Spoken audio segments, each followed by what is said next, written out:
Today we are the team for the project study of engine retrofit. I am Andre. I am Nati. I'm Justin. I am Andrew. And I am Hanson.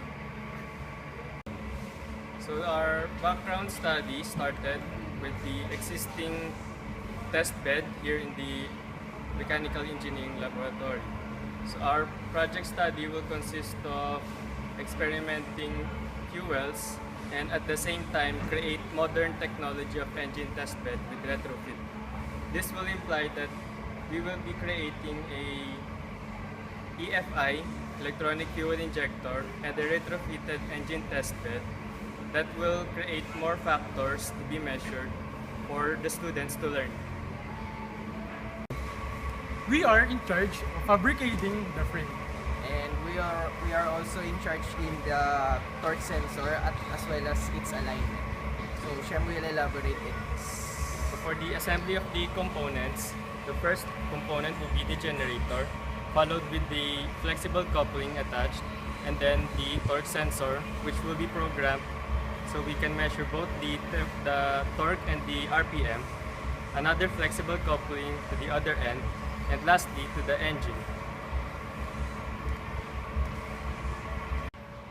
Hi, my name is Andre and I'm in charge of developing a pressurized fuel system for engine retrofit. What I'm going to do is to make use of our recycled bottle and a recycled bicycle interior together with a fuel line to achieve the pressure requirement of our injector. So using an air hand pump, I'm going to pressurize a fuel tank, which in this case is the recycled bottle, and that in turn will help us to achieve a pressure of 25 psi for the fuel before it goes to the injector.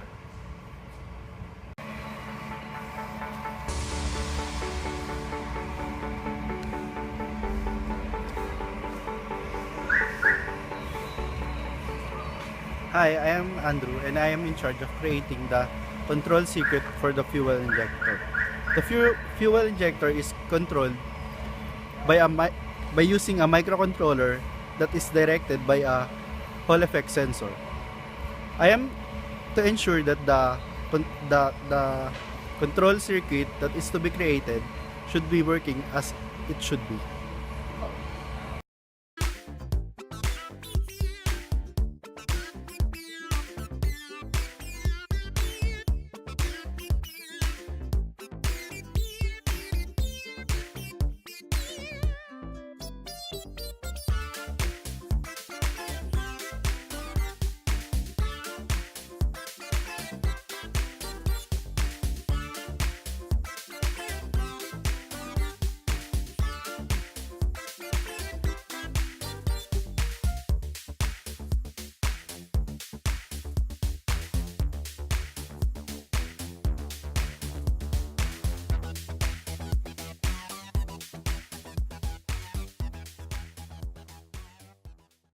The overview of our project can be translated in a conceptual framework.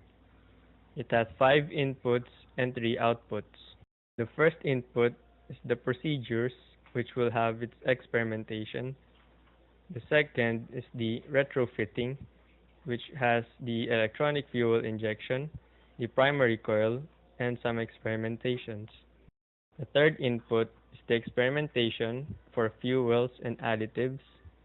The fourth experimentation is for oils and lubrications. And the last input is for the instrumentation and controls, reconfiguration, and adding. With these 5 inputs, the engine test bed can produce 3 outputs. First is for the experimentation for academic programs, which will analyze power, emissions, and fuel economy.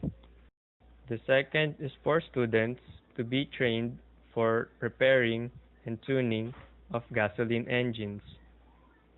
Lastly, this is required for fuel testing, whether it is efficient, less emissions, or other advantageous aspects.